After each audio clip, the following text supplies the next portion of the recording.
Jangan melebar kemana-mana tentang Tritunggal, Trinitas segala macam. Karena apa? Saya jawab sekarang. Kau tanyakanlah Oneness atau kau tanyakan Tritunggal, ya. Semua ujung dari perdebatan mereka. Tanya Oneness, kalau bertanya kepada Tritunggal, siapakah Tuhanmu? Dia mengatakan Tuhan saya Yesus. Ketika Tritunggal bertanya kepada Oneness, siapakah Tuhanmu? Tuhan Yesus. Clear di situ. Beda dengan kalian. Ya, masalah Sunni dengan Syiah juga belum kelar-kelar itu. Aduh, makanya jangan pancing saya ke sana. Astagfirullahaladzim. Ya, bagaimana ini soal tentang Nabi kamu loh, tentang apa itu syahadatnya. Ini aja kalian masih bentrok loh sama Syiah, belum lagi Ahmadiyah. Makanya jangan tarik saya ke hal-hal yang tidak perlu kita diskusikan di sini loh. Terakhir kan jadi terbuka, tapi sikit-sikit lah saya buka ya kan, kisi-kisinya aja. Sebagaimana coba di perdebatan juga kita dengar itu, aduh saya jijik, aduh tapi nggak enak lah kalau dia ngomongin nanti antara Syiah dan Sunni ya. Kita hindarilah itu ya. Nah, tetapi kalau kamu berani bicara tentang keilahian Yesus, saya tantang kamu. Contoh apa? Ketika Allah dan malaikat turun dengan awan-awan, ya, itu pun dilakukan oleh Tuhan Yesus saya. Ada itu di mana? Di Wahyu 1 ayat 7 banyak. Yesus adalah raja di atas segala raja. Allahmu juga melakukan itu. Dia raja di atas langit dan bumi. Itu keilahiannya itu yang perlu kau selidiki. Kok bisa? Kalaulah dia hanya sekedar utusan, bagaimana mungkin dia bisa menyamai ya dalam pengertian kalian memahami Allah kalian, dia maha kuasa, dia raja dari segala raja, ya kan, dia turun dengan awan bersama malaikatnya. Apalagi dia maha penebus dosa. Lah Yesus sudah lebih dulu menyatakan itu di Biblenya, di Alkitab kami. Ayo kita bahas tentang keilahian itu. Kalau kamu berani sih, janganlah selalu bicara tentang kematian Yesus, ya kan, kapan Yesus mati, apakah Yesus Tuhan. Hei, udah telat itu bro. Ayo keilahian Yesus kita bahas dengan keilahian Allahmu. Sanggup nggak? Oke. Gue bukan cuma mau ngebahas tentang keilahian, bahkan gue akan tantang lu tentang keilahian Yesus. Di mana tentang keilahian Yesus ini? Lu mengatakan, oh kami sudah ada pada saat ditanya, Wanas jawabannya Yesus Tuhan ini. Tapi lu nggak tanya tentang Unitarian. Apakah Unitarian mentuhankan Yesus? Apakah saksi Yehova mentuhankan Yesus? Oh, nggak bisa sampai dengan sekarang. Lu nggak usah bohong, nggak usah nipu kita, karena kita masih menyaksikan rebutan Tuhan di dalam kekristenan. Lalu lu ini keilahian atau denom ini? Biar saya ya. Ya, diam dulu. Jadi lu kemudian mengkaitkan dengan Sunni, Syiah, terus Ahmadiyah, apapun itu, mau Sunni, mau Syiah, mau Ahmadiyah, tentang konsep ketuhanan tauhid, mereka mentuhankan Allah Subhanahu wa taala. Yang berbeda adalah tentang syariat, tentang ajaran. Jadi mengenai konsep ketuhanan, mau Sunni, mau Syiah, sama-sama menjadikan Allah Subhanahu wa taala adalah satu-satunya sesembahan. Ya, mau Sunni, sekali lagi gua sampaikan, mau Sunni mau Syiah, kami sama-sama menyembah Tuhan yang sama, yaitu Allah Subhanahu wa taala. Begitu. Nah, sekarang coba kalian, ada yang percaya bahwa Yesus itu Tuhan, ada yang tidak percaya kalau ada yang Yesus itu adalah Bapa. Bagaimana berantakannya? Jadi nggak usah nipu kami. Coba tunjukin. Kamu tadi mengatakan Yohanes 17 bahwa Yesus adalah Tuhan. Lebih dari 300 ayat di dalam Bible lu, Yesus mengatakan dia adalah utusan. Bahkan tentang konsep keselamatan, hidup yang kekal, di dalam Yohanes 17 ayat 3 apa kata Yesus? Inilah hidup yang kekal itu, engkau harus mengenal satu-satunya Allah yang benar dan mengenal aku Yesus Kristus yang telah engkau utus. Kalau kalian membantah perkataan Yesus kalau dia utusan, robek Yohanes 17. Karena Yohanes 17 Yesus di sana lebih dari 10 kali mengatakan bahwa dia adalah utusan. Robek itu tentang konsep keselamatan, bahwa Yesus mengatakan dia adalah utusan. Nggak ada. Bahkan di dalam 2 Yohanes pasal 1 ayat 7, pendusta dan antikristus adalah mereka yang menyangkal aku datang sebagai manusia. Oke, silahkan. Gini loh, saya nggak pala tertarik membahas itu. Ya, saya lebih tertarik membahas isinya, isi dari kitab itu. Nanti kalau kamu tarik ke sana, sama aja saya bilang. Sebenarnya kalian ngikutin siapa sih? Ikutin Nabi Muhammad atau ikutnya 4 mazhab? Repot lagi ceritanya jadinya kan?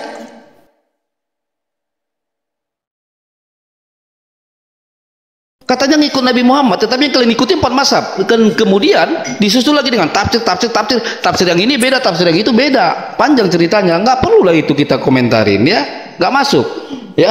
Tapi kalau kamu selalu mengatakan tentang bahwa Yesus itu tidak Tuhan, ya itu karena pemahamanmu kurang. Sama, saya kasih contoh seperti kamu. Ketika ya Islam mengatakan tidak ada yang sama dengan Allah, tidak boleh disetarakan dengan apapun.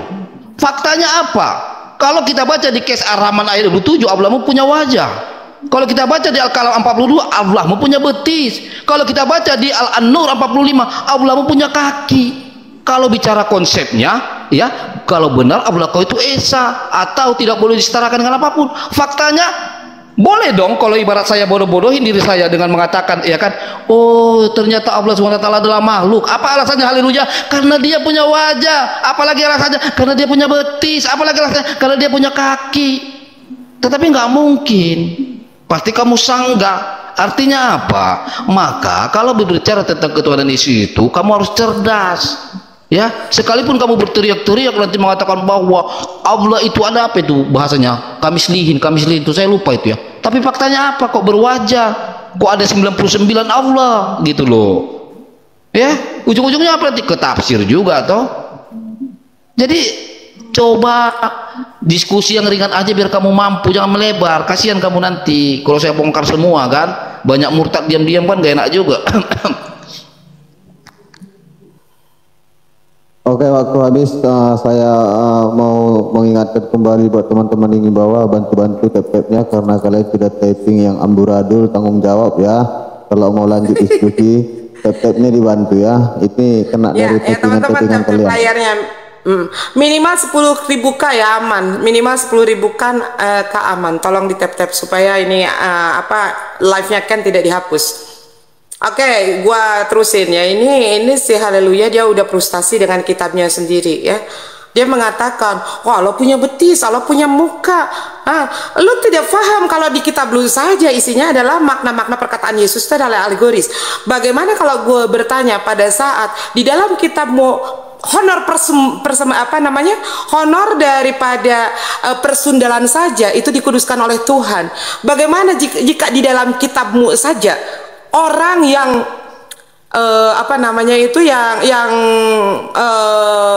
jangan itu deh, nanti takutnya rumkan ini ya. Bagaimana jika kita belum, marilah kita bersundal sampai pagi selagi suamiku tidak di rumah. Apakah itu makna yang sebenarnya harafiah atau alegoris? Kenapa pada saat ada dikatakan di sana wajah Allah, lalu kamu menyamakan Allah itu seperti wajah manusia, padahal di dalam kitab kamu sendiri Allah itu tidak pernah sama dengan ciptaannya. Nanti kamu akan tertampar ya. Makanya kenapa kamu itu cobalah, kalau kamu mengaku Kristen, jadilah Kristen sejati, pengikut Kristus. Jangan bikin Kristus kecewa. Seperti apa yang dikatakannya di dalam Matius pasal 15 ayat 8 sampai dengan 9. Bangsa ini memuliakan aku dengan bibirnya, padahal hatinya jauh daripadaku. Percuma kalian beribadah kepadaku, sedangkan yang kalian ikuti adalah ajaran manusia. Udah jelas Yesus tidak pernah mengajarkan dia Tuhan. Yesus mengatakan, aku tidak dapat berbuat apa-apa tanpa dia yang mengutus aku. Penghakimanku adil karena aku berbicara bukan atas kehendakku sendiri, tetapi kehendak Bapa yang mengutus aku, kata Yesus.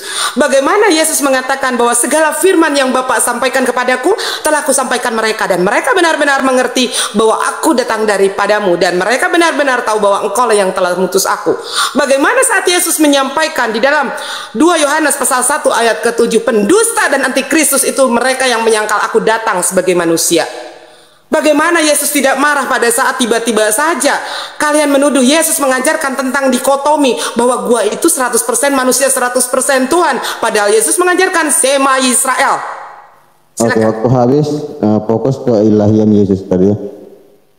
Iya, kayaknya dia nggak bisa bahas tentang ilahian Yesus, dia nggak mampu ya. Gini loh, saya ingatkan sekali lagi ya, saya tidak mau habis dari perdiskusian ini kamu jadikan saya Allah loh. Alasannya apa? Yang mengatakan Allah mempunyai wajah bukan saya. Yang mengatakan Allah punya betis bukan saya. Yang mengatakan Allah mempunyai kaki bukan saya, Mican. Saya nggak mau nanti tiba-tiba kau jadikan jadi Allah, karena ini ayat Al-Quran, bukan perkataan saya. Atau kamu pengen saya jadi Allah? Jangan begitu dong. Setiap yang saya sampaikan itu sesuai dengan dalilmu. Ya, ingat itu. Jangan bilang, oh kata si haleluya Allah punya wajah. Lah, apa urusannya sama saya? Ini loh, Al-Quran yang mengatakan Allah punya wajah. Jadi bukan saya, ya. Harus paham di situ. Nah, kemudian begini Mical. Kan kalian kan sering mengatakan, ya, bahwa tidak ada yang boleh diserupakan dengan Allah. Ya kan? Faktanya ayatmu yang menyerupakan. Contohnya apa? Haleluya. Itu loh, Allah punya wajah. Diserupakan dia punya wajah. Allah punya keilahian, jangan diulang-ulang. Nah, jadi kalau bicara keilahian, maka saya bilang tadi, Yesus itu Tuhan, ya, karena sudah dinubuatkan. Bahkan dia pun mengatakan dia Tuhan, bahkan dia pun tidak pernah melarang orang yang menyebut dia Tuhan. Itu banyak ayatnya, ya. Makanya pintar dikit dong. Makanya saya kasih gambaran sama kamu nanti tentang ru'aflah itu, ya, tentang ru'aflah di Al-Anbiya ayat 91. Isa itu adalah ru'aflah. Di Al-Hijr 29, tunduklah dan sujud kepada ru'aflah. Bagaimana mungkin kamu disuruh sujud kepada ru'aflah kalau itu ciptaan? Ya, jadi saya ambil nanti ini biar kamu pintar, karena memang saya biasanya ngambil dari Al-Quran karena kalian tuh kan percaya Al-Quran. Makanya saya ambil dari sana biar kamu percaya gitu loh. Karena kalau dari Alkitab kalian tuh susah memahami gitu. Oke, habis. Oke, tadi kata si haleluya Yesus tidak pernah menolak kalau orang itu menyebut dia Tuhan. Oh, kamu lupa ya. Di dalam Markus 10 ayat 18 apa jawab Yesus? Mengapa kau katakan aku baik? Tidak ada seorang pun yang baik selain daripada Allah saja. Tidak ada yang baik selain daripada Allah saja, kata Yesus. Artinya Yesus tidak Oke, kalau di dalam Al-Quran ada, pada saat Allah bertanya kepada Yesus, pada Nabi Isa alaihissalam, apakah engkau menjadikan dirimu dan ibumu adalah Tuhan? Apa yang dijawab oleh Isa? Maha suci Allah, engkau lah yang maha mengetahui. Jadi tidak benar di dalam Al-Quran bahwa Yesus itu atau Nabi Isa itu dikatakan Allah. Nabi Isa sendiri menolak dikatakan Allah, ya. Odo, kok bawa-bawa Al-Quran? Al-Quran itu sudah clear. Karena Al-Quran itu sudah Allah katakan bahwa aku yang menciptakannya dan aku yang menjaganya. Tidak bisa kau rubah-rubah itu Al-Quran. Oke, tadi kamu mengatakan, oh Allah kamu sendiri yang mengatakannya. Kamu makanya berbicara terjemahan Al-Quran itu bukanlah Al-Quran. Betis yang dimaksud di sana apakah menurut kamu harafiah? Berarti kamu mengatakan bahwa honor persundalan dikuduskan Tuhan. Luar biasa Tuhan kamu. Udah kayak mucikari mengkuduskan honor persundalan. Apa itu?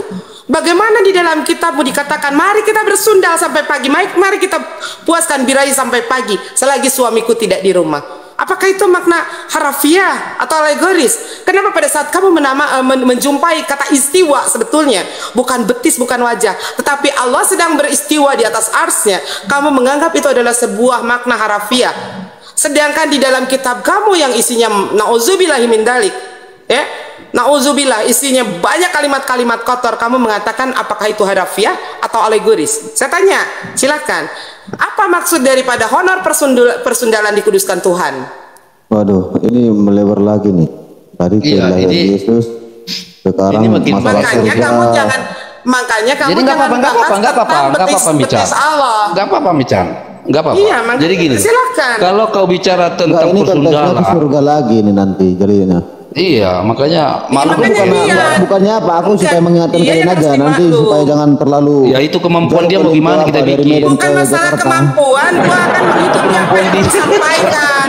Lu dari tadi sudah itu kemampuan dia, Ken. Udah lah, nggak apa-apa, Ken. Nggak apa-apa. Bahas tentang keilahian. Lu bahas yang penting poinnya dia jinak gitu sebetulnya. Enggak. Bukan, aku nggak apa-apa ya guys. Ini aku mengingatkan mereka aja supaya nanti ini ilahnya kemana-mana. Dan dari yang penting dia jinak itu aja, Ken. Surga lagi nanti.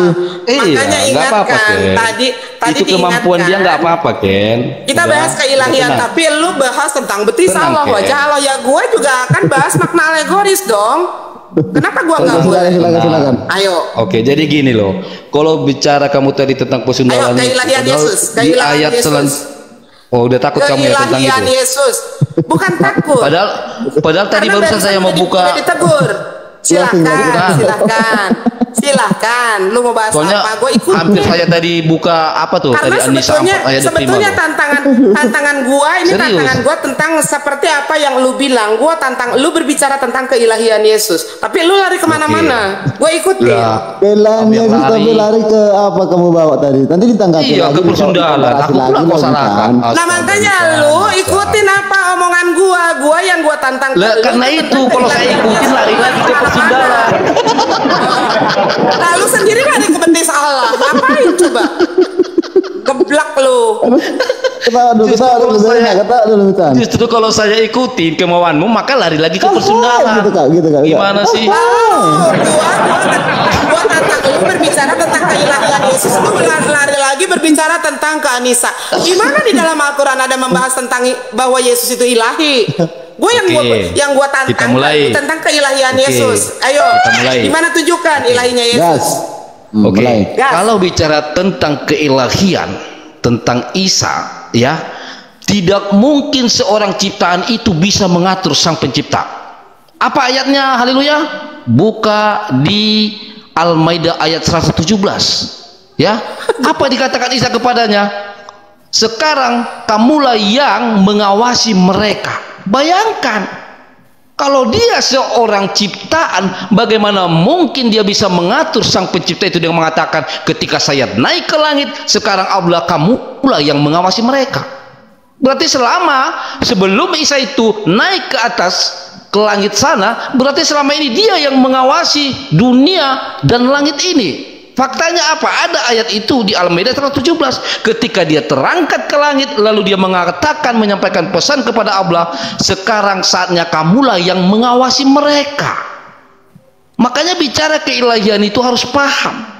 Dia tidak tersurat tetapi tersirat. Makanya kalau kau belajar tentang ma'rifat, kau pasti bisa saya ajarin. Ya, itu kau renungkan. Kalaulah dia sabar. Aduh. Merepet iya, Ma'rifat nggak tahu. Sebentar dulu. Kalaulah dia hanya sebatas diciptakan, tidak mungkin yang diciptakan ini mengatur sang pencipta. Ya, makanya apa poin di sana? Berarti ada keilahian. Keilahian apa? Yang tidak masuk di rasional seorang manusia, tetapi dibuktikan oleh ayatmu. Masa dia mengatakan, ketika saya naik ke langit, gantian kamu yang mengawasi, saya ke langit. Bayangkan. Makanya pahami itu Al-Maidah 117, ya. Kalau nanti, ini udah habis waktunya, nantilah saya sambung. Oke. Jadi inilah manusia yang sedang mau menipu Allah. Sekali lagi dia lagi mau menipu Allah dan juga mau menipu manusia melalui Al-Maidah ayat 117. Buka telinga lu, halu ya. Di dalam Al-Maidah 117 dikatakan begini, Allah Ta'ala berfirman, aku tidak pernah mengatakan kepada mereka kecuali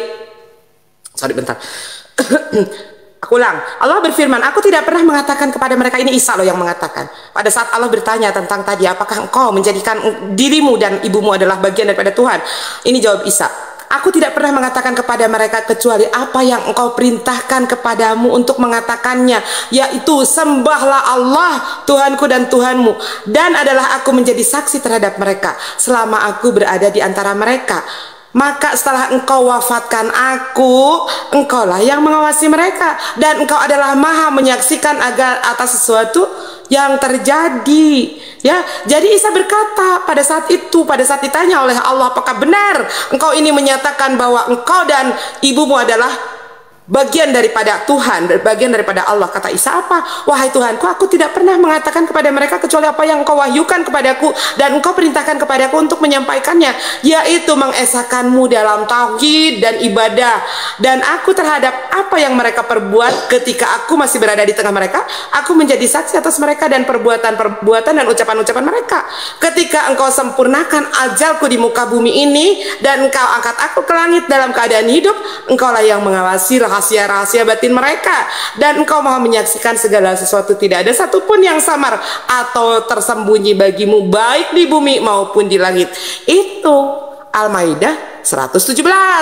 Jadi lu jangan suka memelintir ayat Al-Quran, karena gua saja membacakan satu perikop Yohanes 17 yang tidak berani kamu bahas itu secara letterlike apa yang tertulis, tapi lu tidak, lu malah memelintir, ya, malah memelintir mengatakan oke, lanjut dulu. Habis. Jadi begini ya, saya kan tidak berbohong, saya ulangi balik lagi baca Al-Maidah 117 itu ya.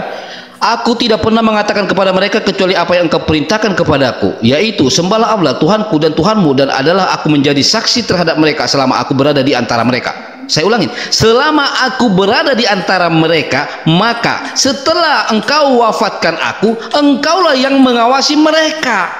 Artinya apa?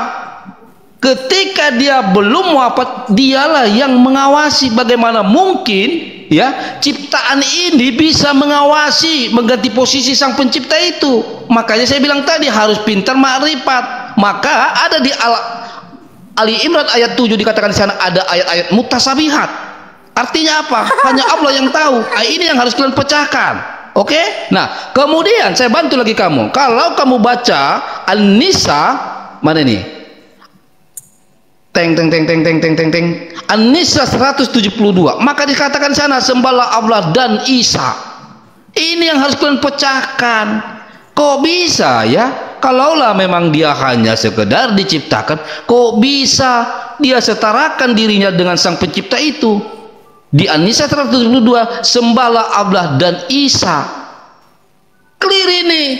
Tetapi alasannya sangat bisa dipastikan dengan Al-Anbiya 91 bahwa Isa itu adalah ruh Allah. Makanya kalaulah benar Isa itu adalah ruh Allah, maka sudah banyak komal yang saya tanya kepada komal-komal muslim, mereka selalu mengatakan ruh Allah itu diciptakan. Sampai detik ini saya tagih kepada mereka, kalau benar ruh Allah itu diciptakan, berikan saya satu saja dalil Al-Quran yang mengatakan bahwa ruh Allah diciptakan. Nggak mampu mereka. Bahkan yang ada apa di Al-Isra 85, hanya Allah yang tahu soal ruh, kalian hanya sedikit mengetahui ruh. Inilah goibnya, inilah keilahiannya.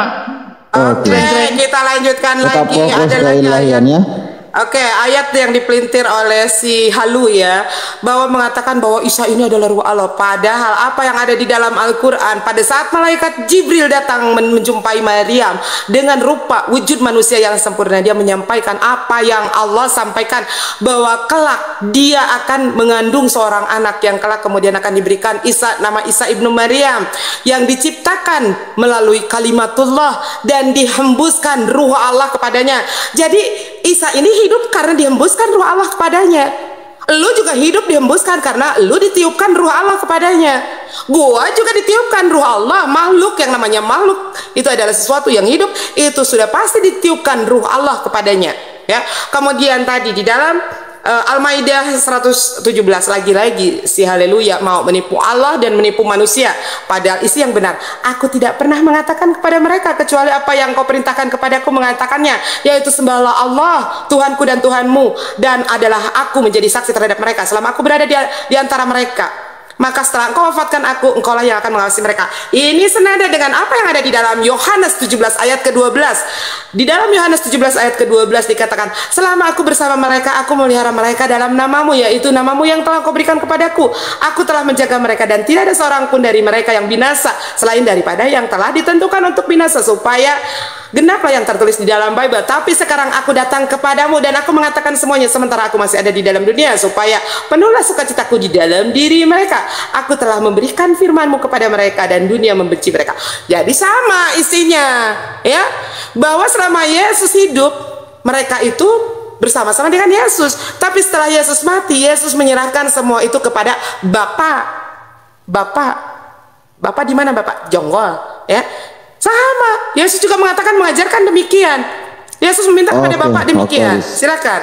Saya kembali mengingatkan buat para peserta narasumber, mungkin diksinya jikalau ada yang menipu diganti keliru, salah diganti keliru. Terima kasih.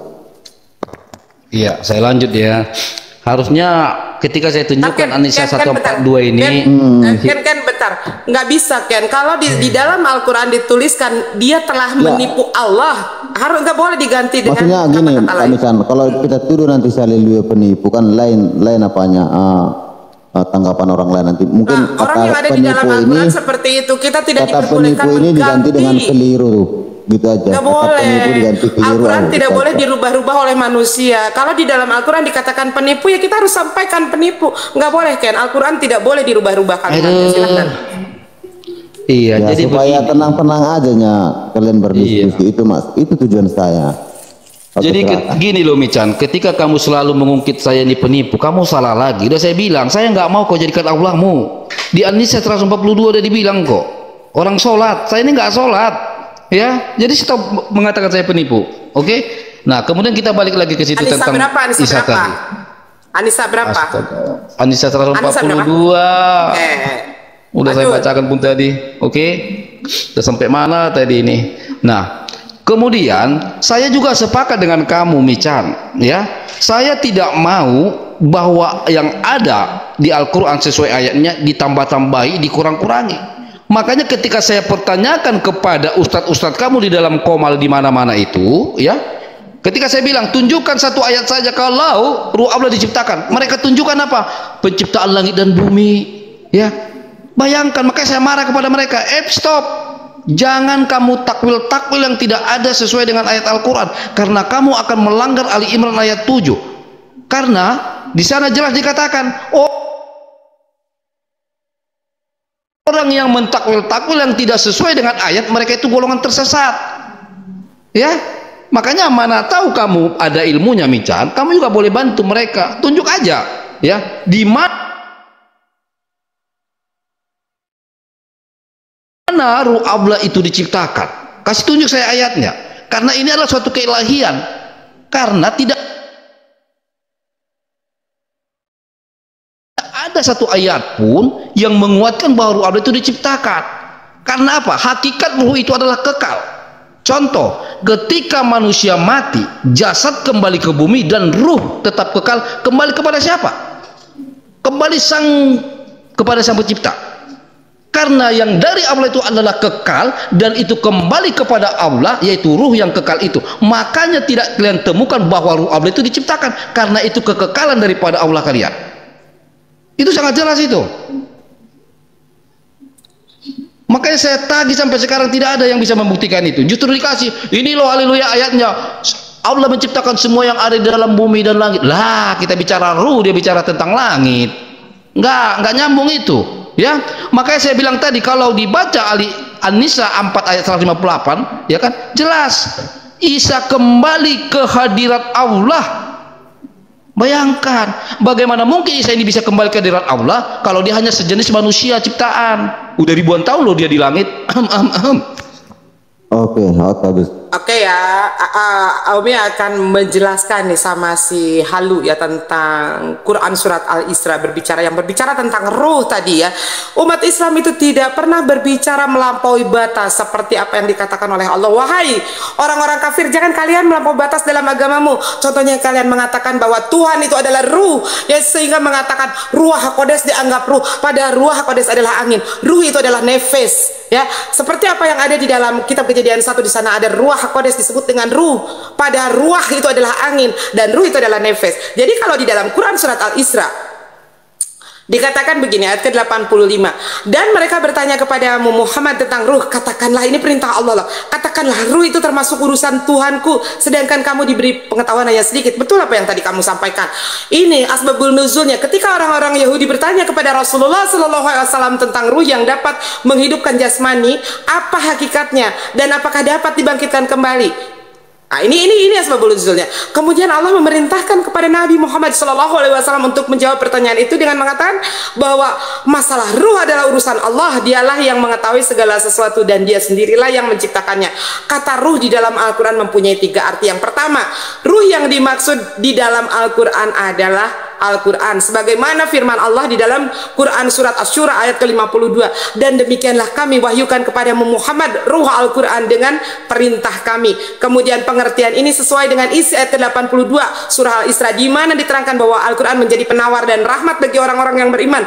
Juga sesuai dengan ayat ke-87-nya surah yang sama, yang menerangkan bahwa jika Allah menghendaki, niscaya dia akan melenyapkan Al-Quran yang telah diturunkan kepada Nabi Muhammad SAW. Dengan demikian Nabi tidak akan memperoleh pembelaan. Kemudian yang kedua, Dikatakan malaikat Jibril dalam Al-Quran, banyak perkataan ruh yang diartikan dengan Jibril alaihissalam, seperti terdapat di dalam Quran surat As-Surah ayat 193 sampai dengan 194, dan firman Allah Subhanahu wa taala, kami mengutus roh kami Jibril kepadanya, maka dia menampakkan diri di hadapan dalam bentuk manusia yang sempurna. Kemudian yang ketiga, berarti ruh yang ada di dalam badan yang merupakan sumber kehidupan dari makhluk hidup. Menurut jumhur para ulama, kata ruh dalam ayat ini adalah ruh yang ada di dalam badan sesuai dengan apa yang dikatakan di dalam Quran surat Al-Anbiya ayat ke-91. Dan ingatlah kisah Maryam yang memelihara kehormatannya, lalu ditiupkan ruh dari kami dalam tubuhnya, kami jadikan dia dan anaknya sebagai tanda kebesaran Allah bagi seluruh alam. Oh udah ya, habis ya? Oh iya. Nggak apa-apa. Ketika membacakan ayat saya akan biarkan ya.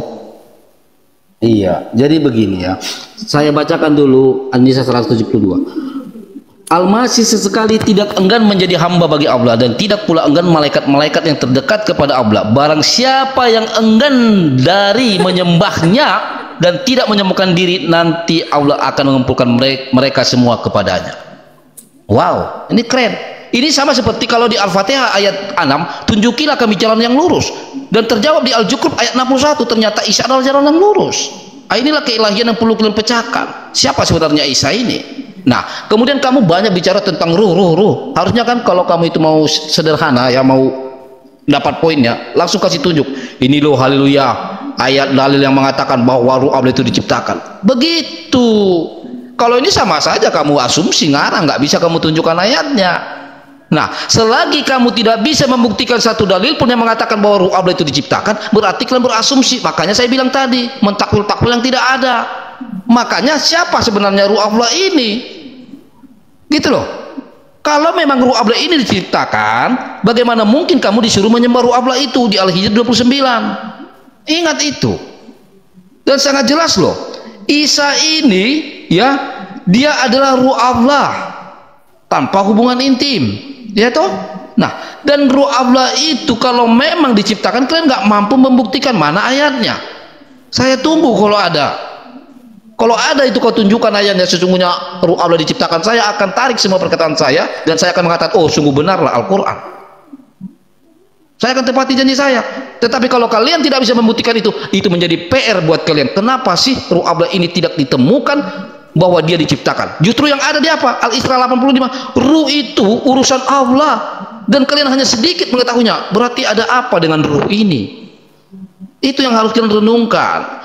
Oke, kita akan jawab pertanyaan yang berulang-ulang dari si Halu. Makanya kalau gua lagi ngejawab, lu jangan googling, lu jangan buka contekan.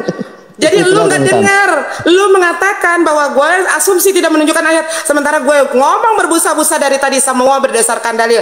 Jadi sekali lagi, kalau gue lagi jawab, lu jangan buka contekan. Ya, supaya lu tahu kalau gue jawab berdasarkan dalil semua. Lalu lu comot lagi Al-Fatihah. Oke, ayat ke-6 kata si haleluya, tunjukilah kami ke jalan yang lurus. Lalu dia jawab, ambil dari Al-Zukhruf, nyatuin bahwa di dalam Al-Zukhruf dikatakan bahwa Isa dihembuskan ruh Allah, sama seperti lu hidup karena lu dihembuskan ruh Allah, sama seperti hewan dihembuskan ruh Allah juga karena dia hidup. Ya, menurut lu di dalam Al-Fatihah ayat ke-6, tunjukilah kami jalan yang lurus, disatukan ke Al-Zukhruf bahwa benar di dalam Al-Zukhruf manusia yang lu sembah sebagai Tuhan hidup karena dihembuskan ruh Allah. Padahal yang dimaksud di dalam Al-Fatihah ayat ke-6, tunjukilah kami jalan yang lurus. Apa itu yang dimaksud jalan yang lurus? Yaitu jalan orang-orang yang telah Engkau beri nikmat kepadanya, bukan jalan mereka yang dimurkai dan bukan pula jalan mereka yang sesat seperti kamu. Begitu maksud ayat Al-Quran Al-Fatihah ayat ke-6. Bukan tunjukilah kami jalan yang lurus terus tadi dikaitkan sama Bible. Isa saja, Yesus saja mengatakan, akulah jalan kebenaran dan hidup, tidak akan ada yang sampai kepada Bapa jika tidak melalui aku. Apa urusannya? Yesus di sana mengatakan, sedang menjelaskan bahwa dia adalah jalan untuk menuju Bapa. Dia adalah jalan, bukan tujuan, dan tujuannya adalah Bapa. Sehingga Yesus mengatakan, aku adalah jalan kebenaran dan hidup, tidak akan ada yang sampai kepada Bapa jika tidak melalui pengajaran Yesus. Untuk siapa? Untuk Bani Israel. Karena Yesus diutus hanya untuk domba-domba yang hilang dari kalangan Bani Israel. Ya, jadi tunjukilah kami jalan yang lurus di dalam Al-Fatihah Itu jalan yang lurus itu apa? Yaitu jalan orang-orang yang telah kau beri nikmat kepadanya, bukan jalan orang-orang yang telah dimurkai, dan bukan pula orang-orang jalan yang sesat, dan bukanlah mereka dari jalan yang sesat. Itu maksudnya. Tidak ada kaitannya dengan Yesus. Ya, lanjut. Oke. Oke, saya mau tanya dulu hostnya. Host, kamu dengar nggak tadi? Adakah ayat yang dikasih tunjuk sama kita? Ini loh ayatnya bahwa ruh Allah diciptakan. Ada nggak? Jangan dibilang saya nanti nggak dengar. Nggak ada kan? Oke, lanjut. Jadi begini ya. Kita kembali tentang ruh. Dengar nih Chan, saya kasih contoh. Saya ini anggaplah jadi Allah. Ini contoh ya. Anggaplah saya jadi Tuhan ini. Lalu saya meniupkan ruh atau meniupkan napas saya kepada 5 balon lah katakan ya, benda itu balon, saya tiupkan oke lah, itu napas saya menjadi bagian dari yang saya ciptakan di dalam balon itu. Tetapi inti dan poin yang saya pertanyakan dari ruh itu adalah sumber dari yang saya tiupkan itu apakah diciptakan? Dan kemudian boleh kita buktikan bahwa ruh itu tidak diciptakan dengan dasar apa? Contoh, ketika kamu mati, ketika ya ada orang mati, badannya ini kembali ke bumi, jasadnya, oke? Tetapi apa yang kembali kepada Allah? Ruh toh? Artinya ruh ini selalu kekal, bro. Bagaimana mungkin yang diciptakan itu kekal? Tidak mungkin. Bahkan di ayat Al-Quran pun dikatakan semua tidak ada yang tidak binasa selain wajah Allah. Itu ada ayatnya, nanti saya cari. Oke? Nah, sedangkan ruh ini pun tidak mungkin dia musnah. Kenapa? Jasad sudah mati kembali ke bumi dan ruh kembali kepada Sang Pencipta. Artinya apa? Ruh ini kekal. Makanya tidak ada kau temukan bahwa ruh Allah itu diciptakan. Paham ya maksud saya? Sudah saya kasih contoh loh. Bahkan di ayat-ayat yang kamu tunjukkan tadi ada ditiup. Ditiupkan itu bukan berarti diciptakan. Ditiup adalah dibagikan, diberikan. Beda dengan diciptakan. Kun fayakun, jadilah. Beda dengan dihembuskan. Tetapi bukti yang paling kuat adalah ruh itu tetap kembali kepada Allah, karena ruh itu adalah ruh Allah, dan ruh Allah itu adalah kekal, dan ruh Allah itu tidak diciptakan. Dan Isa pun adalah ruhnya Allah dengan jasadnya. Oke ya. Kita tadi kayak bicara lagi tentang siapa yang mengatakan kalau ruh itu hancur, ruh itu mati. Tidak, ruh itu kekal. Benar apa kata lu ya? Di dalam Quran surat Al-Zukhruf, Yesus bukan dikatakan bahwa dia adalah ruh Allah, tetapi dia hidup karena dihembuskan ruh Allah, ruh yang berasal daripada Allah. Terus kalian mau minta maksa, dalilnya mana kalau ruh itu diciptakan? Kita ini umat Islam tidak berlebihan seperti apa yang Allah larang. Jangan berlebihan kalian di dalam berbicara tentang keimanan kalian ya. Umat Islam samina wa atona, apa yang tertulis di dalam Al-Quran itulah yang akan kami sampaikan. Tidak melebih-lebihkan seperti kalian, yang dimana kalian sendiri membantah apa yang ada di dalam firman-firman Tuhan yang disampaikan oleh Yesus. Kalian bantah pada saat Yesus mengatakan aku tidak dapat berbuat apa-apa tanpa dia yang mengutus aku. Pada saat Yesus di ratusan ayat mengatakan dia hanyalah utusan, kalian jadikan dia Tuhan. Padahal di dalam Bible kalian di sana jelas dikatakan Yesus adalah utusan, lalu kalian ubah dia jadi Tuhan. Itulah yang berlebihan menurut Allah.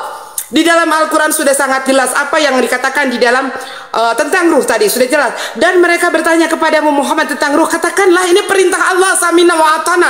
Apa yang Allah perintahkan, maka itulah yang kami lakukan, perintah Allah. Katakanlah Muhammad, ruh itu termasuk urusan Tuhanku, sedangkan kamu diberi pengetahuan hanya sedikit saja. Ini tentang asbabul nuzulnya. Jadi Al-Quran itu ada asbabul nuzulnya, asbab turunnya ayat itu. Ini berbicara tentang orang-orang Yahudi yang bertanya kepada Nabi Muhammad tentang roh yang dapat menghidupkan jasmani. Apa yang dikatakan? Ada di dalam Quran surat As-Surah ayat 52. Ada di dalam Quran surat As-Surah ayat ke berapa lagi ya tadi? Lupa aku. Pokoknya ada di dalam 3 ayat ya. Ada di dalam firman Allah di dalam Quran surat Al-Anbiya ayat 91. Kemudian ada di dalam Al-Hijr 29. Itu semua berbicara tentang ruh. Lalu kamu datang tiba-tiba ingin mengatakan, Allah harus mengatakan kalau ruh itu diciptakan. Nggak bisa kayak begitu, nggak bisa kayak kalian. Apa yang tidak terdapat di dalam Bible kalian jelaskan, silakan. Oke, saya agak sedikit senang ini, bahagia karena apa? Sedikit demi sedikit sudah terbongkar kebenaran itu. Apa itu? Michan sudah mengakui bahwa ruh itu kekal. Ini poinnya. Benar kan yang saya bilang tadi? Makanya di Al-Anbiya 91 bahwa Isa adalah ruh Allah. Oke? Dan kemudian di Al-Hijr 29 harus tunduk dan sujudlah kepada ruh Allah. Oke? Makanya benar dong. Makanya kalian tidak akan bisa menunjukkan kepada saya ayat bahwa ruh Allah diciptakan. Bahkan Mican sudah mulai mengakui kebenaran yang saya sampaikan. Al-Anbiya ayat berapa? Aduh. 91. Lu selalu perintir. Hah? Al-Anbiya mau dibuka kah? Oke, lanjut. silakan. Lanjut. Al-Anbiya berapa? 98. Lanjut. Enggak, mau dibuka kan?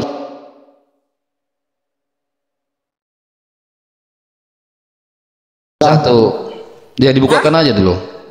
Al-Anbiya ya. berapa? Al-Anbiya berapa?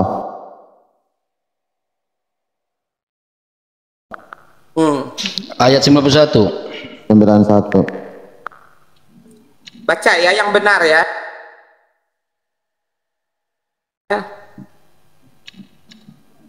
Kelihatan. Silakan Ken, bacakan yang benar. Ya, saya izin ya. Boleh? Iya. Udah.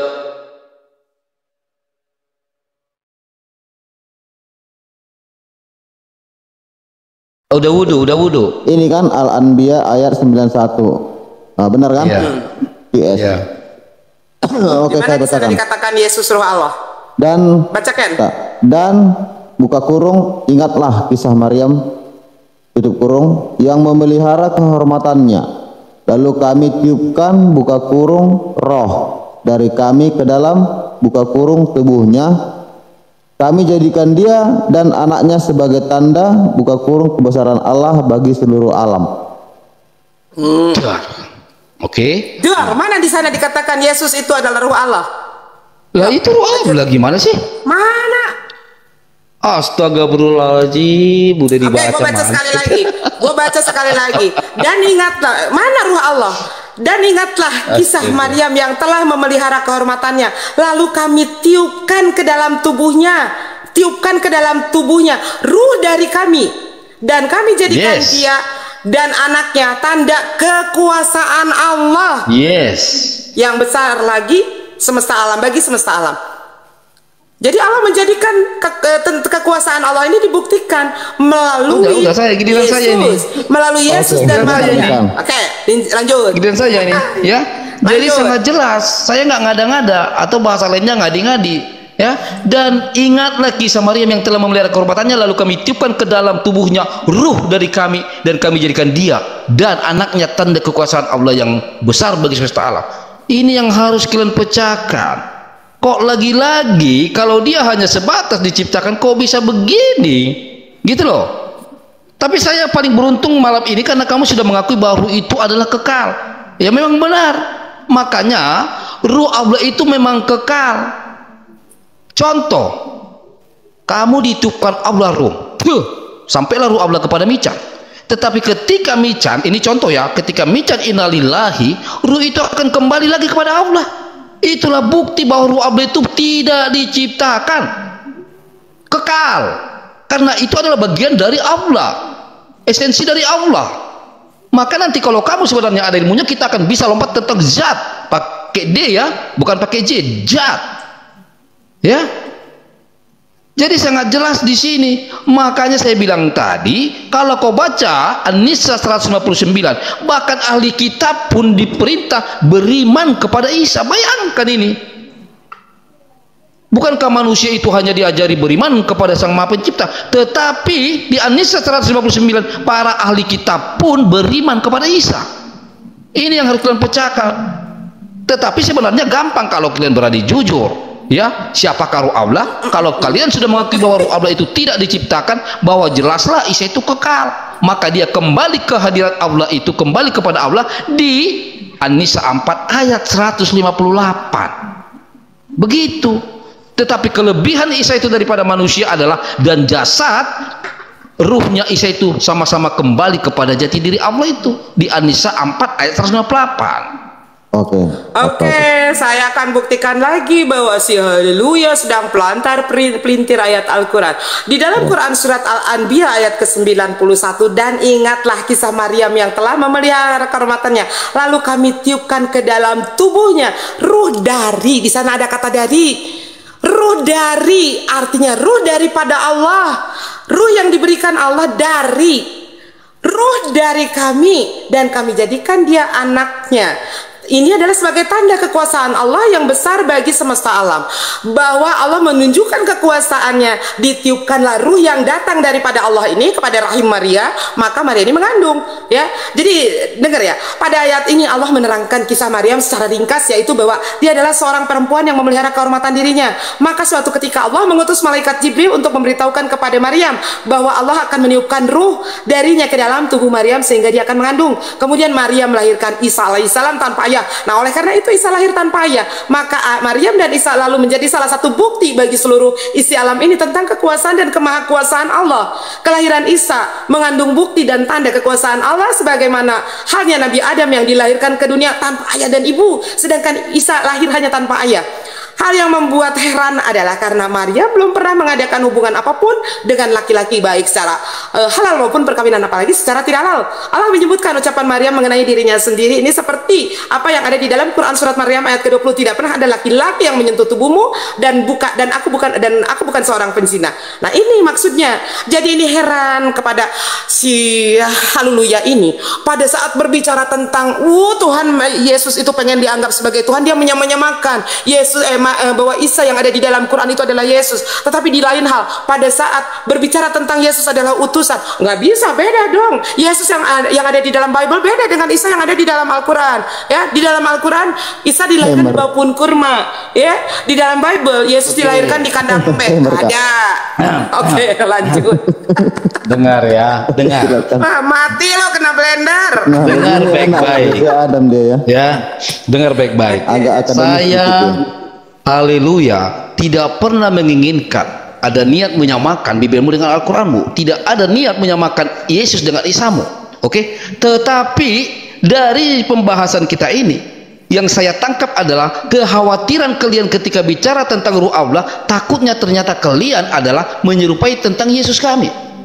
Makanya kalian mati-matian mengatakan ruh Allah itu diciptakan, ruh Allah itu diciptakan. Tetapi sampai detik ini coba, nggak ada tuh ayat yang bisa kau tunjukkan sama saya bahwa ruh Allah diciptakan. Nggak ada. Justru apa? Justru kamu mulai sadar dan mulai jujur mengatakan bahwa ruh itu memang kekal. Allah pun kekal, yang awal dan akhir. Jadi ini tinggal sedikit lagi kejujuranmu yang saya tagih gitu loh. Karena kalau kamu sudah jujur nanti tinggal saya baptis gitu. Ya, jadi di situ poinnya. Makanya saya senang bicara tentang ruh Allah ini. Saya sudah dapat poin dari kamu, Michan. Terima kasih bahwa kamu sudah mengakui bahwa ruh itu adalah kekal. Benar. Karena sudah saya kasih tadi contoh, ya kan? Badan atau jasad kembali ke bumi. Tetapi yang kembali kepada Allah itu adalah ruh Allah itu sendiri. Karena ruh Allah itu tidak diciptakan, karena dia kekal, maka dia kembali ke sang pemilik, sang khalik. Jelas itu. Nah, kalau kita rujuk lagi kepada tentang Isa ini, maka saya kasih tadi contoh loh di Al-Maidah 117. Kalau dia hanya sekedar utusan, tidak mungkin dia memberikan atau memberi pesan kepada Allah supaya dia yang mengawasi ketika dia terangkat ke langit. Dan kemudian Al-Anbiya 91 sudah kau baca bahwa Isa adalah ruh Allah. Dan kalau kita baca kepada An-Nisa 4 ayat 158 bahwa Isa kembali ke hadirat Allah. Ini sangat mantap ini, tetapi kalian hanya butuh kejujuran. Cuma sedikit kejujuran mudah saya tangkap tadi ya. Oke, jadi di sini yang berbicara tidak jujur itu sebetulnya siapa, Halu? Jadi kamu jangan ikutin Roma 3 ayat 7 ya, bahwa jika kemuliaan Tuhan dengan dustaku menjadi lebih berlimpah, kenapa aku masih dianggap sebagai orang yang berdosa? Memuliakan Tuhan saja dengan cara berdosa. Jangan ikutin ajaran Paulus ya. Jadi sudah jelas tadi dia mengkais-kais terus Al-Quran hanya untuk mencari kebenaran bahwa Yesus itu adalah Tuhan. Padahal dia pada saat berbicara tentang Yesus itu adalah segala utusan tidak pernah mau mereka menyamakan. Tetapi pada saat berbicara tentang ketuhanan, keilahian Yesus, mereka mengkais-kais dari Al-Quran bahwa di dalam Al-Quran Yesus itu adalah Ruh Allah. Padahal di dalam Al-Quran tidak pernah membahas tentang siapa itu Yesus. Yang dalam bahasa Yunani ini adalah kuda jantan, tidak pernah, ya. Yang ada di dalam Al-Quran bercerita tentang Yesua HaMasiah atau Yosua, atau dia adalah Aiso, seorang Yahudi yang tidak pernah menganggap dirinya adalah Tuhan. Jadi tentang ruh, ya, ruh, tentang kekekalan ruh. Ruh memang kekal, tapi siapa yang mengekalkan ruh itu? Ruh itu kekal setelah diciptakan. Adapun bedanya antara kekekalan Allah dengan kekekalan makhluknya adalah kekekalan Allah tidak didahului oleh tiada. Awalnya tidak bermula, akhirnya tidak berujung. Sedangkan kekekalan makhluk di dunia itu oleh tiada. Kekekalan ruh sama dengan keberadaan surga dan neraka. Jadi maut, ya. Jadi sifat daripada ruh itu adalah fana. Tetapi siapa yang mengekalkannya? Yang mengekalkannya adalah Allah, ya. Contohnya ini ada sebuah ini dari Uba'ad. Dia mengatakan maut adalah terpisahnya, terlepasnya ruh dari jasad, sedangkan ruh adalah jisim yang lembut, yang tidak fana atau tidak rusak selamanya. Adapun anak-anak kecil yang terlahir dari orang tua yang kafir, maka dihukum kafir dalam hukum dunia dan dihukumi muslim menurut hukum akhirat. Dalilnya disebutkan di dalam Quran wasunnah, seperti kekekalannya neraka di dalam surat Al-Quran, surat Al-Anbiya ayat yang pertama. Nah, seperti itu. Jadi ruh, intinya ruh memang kekal, tapi ada yang mengkekalkan. Silahkan. Sepertinya nggak jadi dibaptis di Michan. Kembali lagi setelah diciptakan katanya.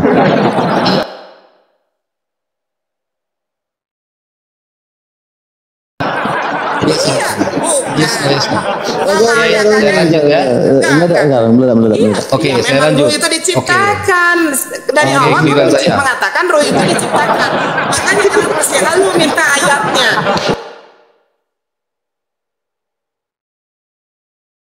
Makanya selalu minta ayatnya. Di mana ruh itu diciptakan?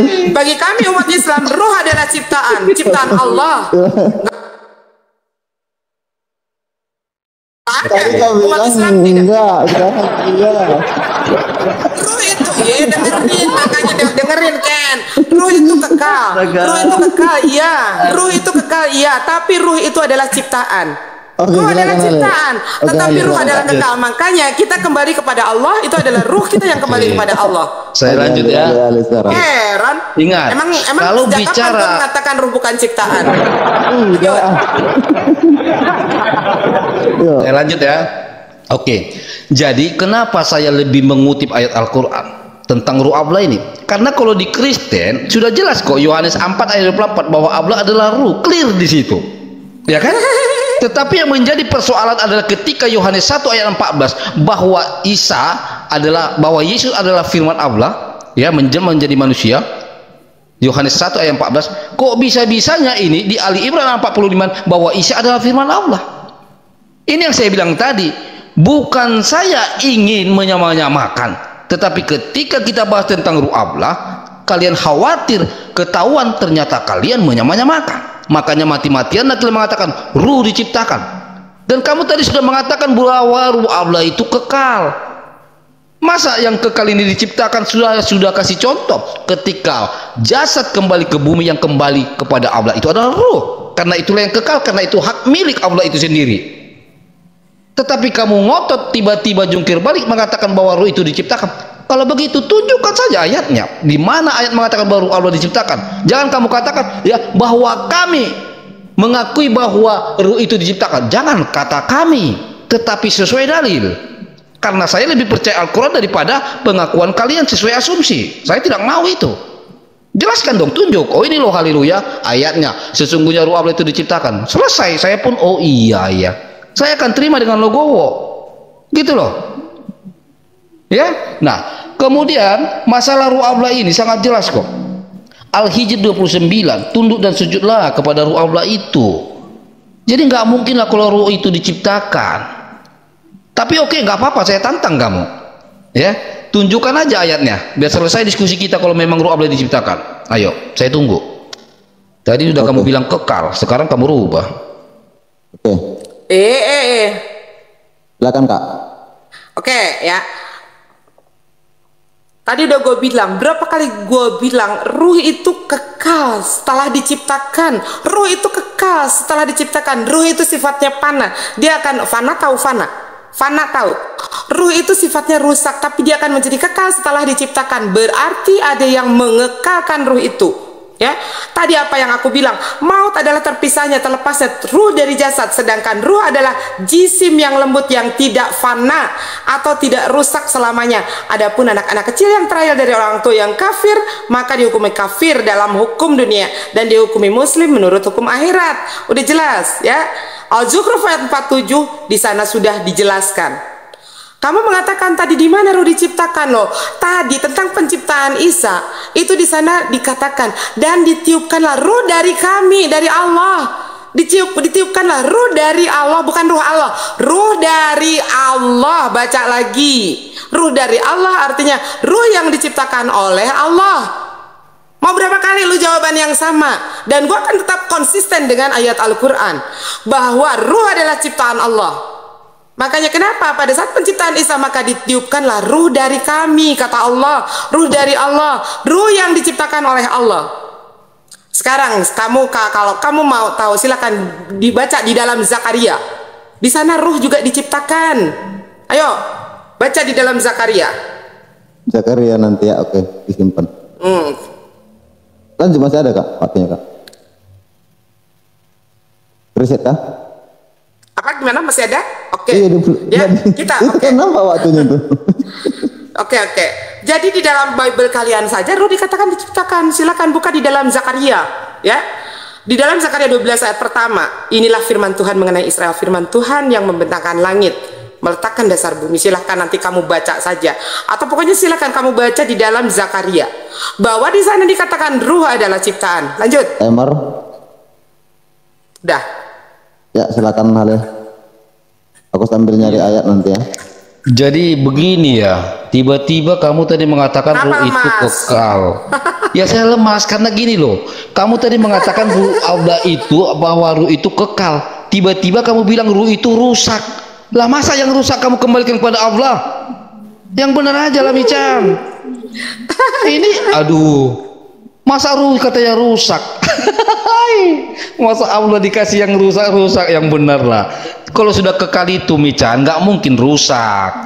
Kamu gimana sih? Bola berpikirnya. Tenang dulu ya. Makanya siap-siap kamu kena baptis selesai ini. Jadi gini loh. Nggak ada.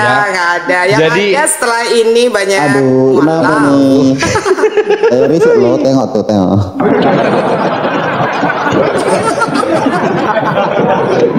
Oke, saya akan berikan kesempatan 2 putaran lagi ya. Iya, 2 putaran. Kalau masih mau lanjut nanti ganti tema karena udah saya perhatikan tadi 2 putaran sebelumnya udah diulang-ulang, udah mentok. Iya. Nanti kalau mau lanjut Kak Mican ataupun Bang Hale diganti topik lagi. Oke, silakan 2 putaran lagi. Bang Hale. Oke. Jadi begini Mican ya. Kan kita tadi udah sepakat bahwa kamu pun sudah membuat pernyataan itu loh. Saya yakin ketika kamu mengatakan ruh itu adalah kekal, saya yakin kamu dalam keadaan sadar, tidak ditekan oleh siapapun. Nah kalau sudah bicara kekal, maka saya bilang tadi jasad kembali ke bumi. Lalu apa yang kembali kepada Allah? Pastilah yang kudus. Apa yang kudus, apa yang suci dari manusia itu? Tentulah ruh. Ruh siapa itu? Ruhnya Allah. Makanya jasad kembali ke bumi dan ruh itu kembali kepada pemiliknya. Jadi kalau kamu bicara tadi tentang Al-Hijr 29 atau Al-Anbiya 91, di sana tidak dikatakan loh ruh diciptakan, tetapi ditiupkan. Udah saya katakan tadi bahwa ruh itu ditiupkan. Saya kasih contoh, saya tiup ini balon, oke? Nah, udara atau yang saya tiupkan ke balon itu ya jadi bagian diciptakan. Oke, tetapi sumber adalah dari saya dan yang kekal itu adalah saya, yang saya tiupkan itu adalah milik saya, tidak mungkin diciptakan.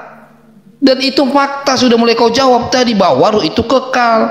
Makanya yang kembali kepada Allah itu harus yang kekal, yang suci, yang kudus. Apa itu? Ruh Allah itu sendiri. Makanya dia tidak pernah ada kebinasaan. Ya, maka kenapa Isa ini menjadi ruhnya Allah? Makanya dia memiliki hal-hal yang goib, keilahiannya yang perlu kalian telusuri. Contoh, kalaulah si Isa ini hanya sebatas utusan atau sebatas diciptakan, bagaimana mungkin dari abad ke-7 sampai detik ini, kalau menurut Al-Quran, masa iya si Isa mampu bertahan hidup sendiri di atas langit? Mikir, kalau pakai akal pasti nggak mampu toh. Makanya Allah mengatakan di mana di Al-Isra 85, ruh urusan Tuhan itu. Aduh, habis. Oke, saatnya Umi karungin si Halu ya. Jadi di dalam Wahyu 4 pasal 11 menjelaskan bahwa Allah telah menciptakan segala sesuatu menurut kehendak Allah, menjadikan segala sesuatu tidak lepas dari kehendak keputusannya. Di dalam Kolose pasal 1 ayat ke-16, semua itu ada dan diciptakan oleh Allah termasuk roh manusia. Berdasarkan kitab Kejadian pasal 2 ayat 7, roh manusia diciptakan dari hembusan nafas Allah. Lebih jelas lagi di dalam Ayub 33 ayat 4 dikatakan bahwa roh Allah telah membuat aku, dan nafas yang maha kuasa membuat aku hidup. Roh manusia bersumber dari Allah. Roh manusia adalah pemberian Allah secara khusus bagi ciptaannya. Maka dari itu roh manusia tersebut diinginkan Allah secara cemburu. Di dalam Yakobus pasal 4 ayat 5 dijelaskan, janganlah kamu menyangka bahwa kitab suci tanpa alasan berkata, roh yang ditempatkan Allah di dalam diri kita diinginkannya dengan cemburu. Kecemburuan Allah menginginkan roh manusia memiliki tujuan yang jelas. Allah menyebut manusia telah menghembuskan nafasnya dan telah menjadikan makhluk hidup. Jadi kehidupan manusia secara utuh diciptakan menurut gambar dan rupa Allah. Roh manusia sungguh berhubungan dengan gambar dan rupa Allah. Tubuh manusia diciptakan oleh Allah dan jiwa roh manusia juga disalurkan dan dihembuskan agar manusia beroleh hidup. Roh manusia diciptakan oleh Allah dengan cara Allah berfirman di dalam Zakaria 12 ayat ke-1.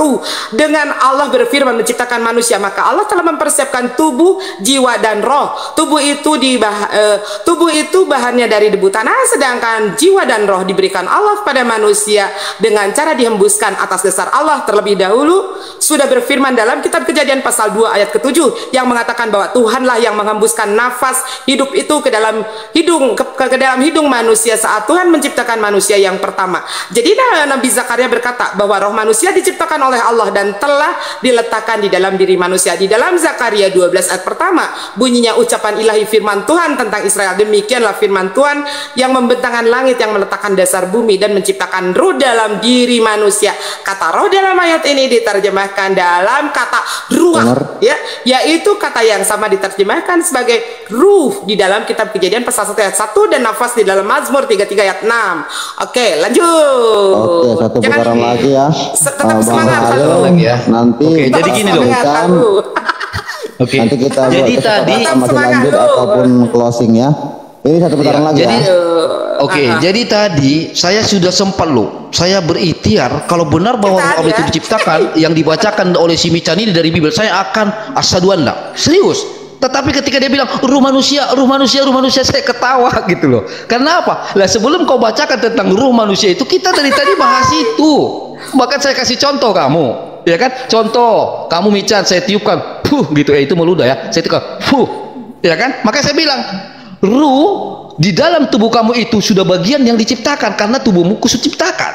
Tetapi poin yang saya tanyakan, saya bilang tadi, sumber dari ruh itu yaitu keilahiannya. Itu loh. Lah kalau kamu bicara ruh Allah, udah saya kasih contoh dari tadi Mican sampai saya kasih contoh tentang balon, ya. Ini bicara tentang bukan ruh insani lagi. Ini bicara tentang ruh Al-Qudus itu. Inilah yang disebut ilahi tadi. Maka saya bilang, apa yang membuktikan bahwa ketika jasad itu diciptakan lalu ruh itu ditiupkan dan bisa dibuktikan bahwa ruh itu tetap tidak diciptakan?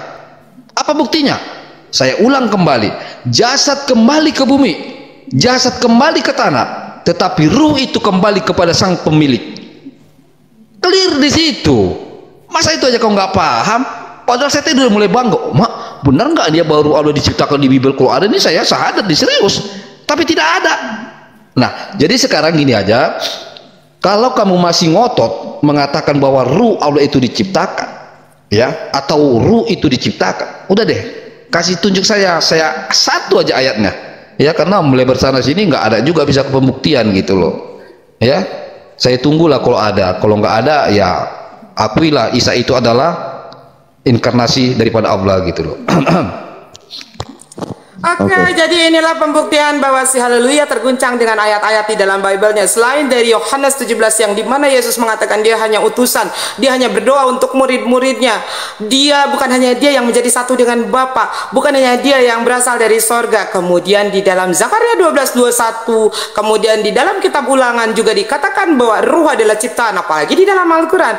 Makanya jangankan dengan Al-Quran mereka tidak akan percaya bahwa di dalam Al-Quran Isa pun dikatakan ditiupkan ruh dari kami, artinya ruh ciptaan daripada Allah. Nah, dari Bible-nya sendiri dia nggak percaya.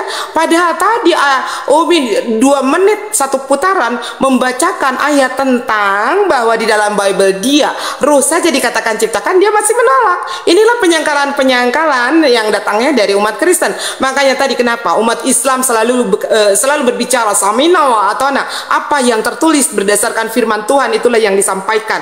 Seperti apa yang disampaikan oleh Yesus ya, Matius pasal 15 ayat 8 sampai dengan 9. Kalian ini memuliakan aku dengan bibir kalian, tapi hati kalian jauh daripada Yesus, karena yang kalian ikuti bukan ajaran Yesus ya.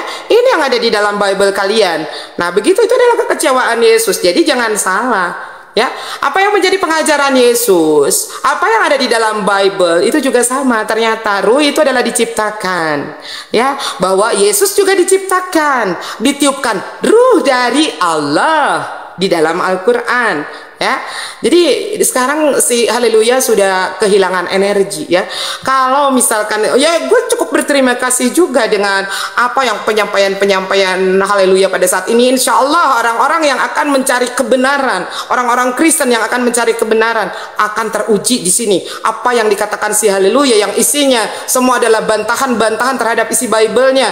Jangankan kepada Al-Quran, Bible-nya sendiri tidak dia yakini. Dan insya Allah melalui lisan yang aku sampaikan akan lebih banyak lagi mu'alaf di TikTok ini. Bismillah, Allahu Akbar. Oke, waktu sudah habis. Di sini saya akan memberikan kesempatan kepada Kak Michan dan Meledak untuk minum sejenak. Oke Kak Michan, seperti biasanya saya akan mengundang nih para viewer. Bagaimana kira-kira, kalian setuju nggak? Setuju, silakan. Setuju ya. Begini nanti aturannya ya. Aturannya seperti ini. Ini kan aku tanggapi sedikit lagi kan? Udah. Udah, Tenang aja. Sekarung. Besok-besok kalau mau alaf hubungin gua ya. Udah Kak. Kalau mau alaf hubungin gua ya. Oke Kak, udah Kak. Nanti ketika viewer naik ke atas, dia bertanya ke Kak Michan, nanti dijawab selama 2 menit juga. Ditanggapi sama penanya 2 menit, dan selesainya 2 menit lagi ke narasumber. Terakhirnya tetap narasumber ya, cuma sekali menanggapi ya. Oke. Sekarang dua Islam ya, viewer hanya bertanya ya, bukan, dia bertanya, Michan jawab 2 menit, nanti ditanggapi sama viewer 2 menit, baru nanti Kak Michan yang terakhir 2 menit. Baru nanti kita ganti lagi. 2 Kristen, 2 Islam. Oke, paham kan? Ya. Oke. Saya akan pertama menaikkan dari pihak Kristen, Maulina Boru Hombing. Semoga dipahami aturan yang sudah kita buat tadi ya. Ketika saya mau menaikkan Maulina Boru Hombing, ternyata dia kabur.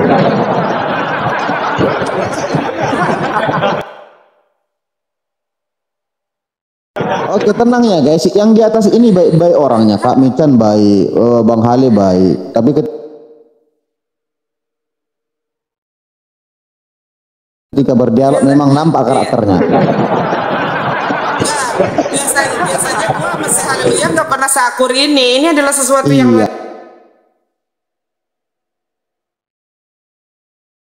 biasanya nggak karena pernah di seakur roomku ini Kak, ku jaga martabat kalian berdua. Oke, Maulina Boru Hombing saya naikkan. Mudah-mudahan belum turu ya guys. Oke, saya monitor dulu. Halo Kak Maulina si Hombing.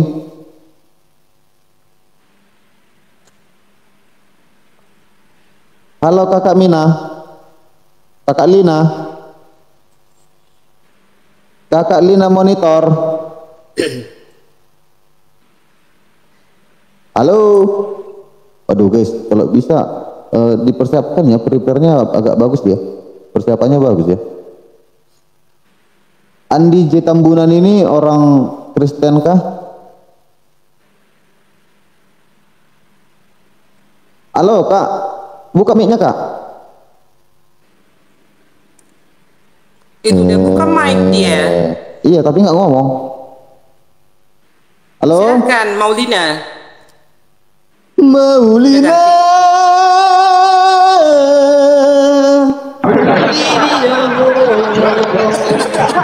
Dia dahulu aku.